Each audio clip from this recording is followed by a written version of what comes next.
നമസ്തേ. ഇന്നത്തെ വീഡിയോയിൽ ഈ വിദ്യാരാജഗോപാലം എന്ന് പറയുന്ന യന്ത്രം നമ്മൾ ചെയ്ത് ധരിക്കുന്നത് വിദ്യയ്ക്ക് വേണ്ടി മാത്രമല്ല, അത് തൊഴിൽ സംബന്ധമായിട്ടുള്ള കാര്യങ്ങളിലും നമുക്ക് ഈ വിദ്യാദേവിയുടെ യന്ത്രം അത്യാവശ്യ ഘടകമാണ്. രണ്ടാമത്തെ കാര്യം, വ്യാഴാഴ്ച ദിവസങ്ങളിലും വെള്ളിയാഴ്ച ദിവസങ്ങളിലും വിജയലക്ഷ്മി ധ്യാനവും വിദ്യാലക്ഷ്മിയുടെ ധ്യാനവും നിത്യവും സ്മരിക്കണം. അത് കഴിഞ്ഞെങ്കിൽ മാത്രമേ ആ ദേഹരക്ഷ ശരീരത്ത് കിടന്നാൽ തന്നെയും അതിൻ്റെ ഒരു ഫലം നമ്മുടെ ശരീരത്തിൽ ഇരിക്കുന്നു.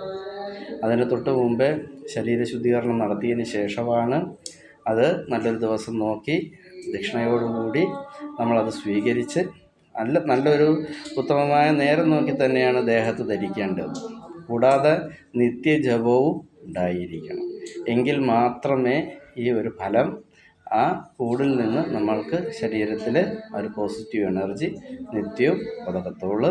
വിദ്യ എന്ന് പറയുന്ന ധനം സർവ്വതാൽ സമ്പന്നമാണ്. ആ വിദ്യാദേവി രാജരാജേശ്വരിയായ ദേവിയുടെ അനുഗ്രഹകല സരസ്വതി വഴി നമ്മൾക്ക് ഉണ്ടായിരിക്കും.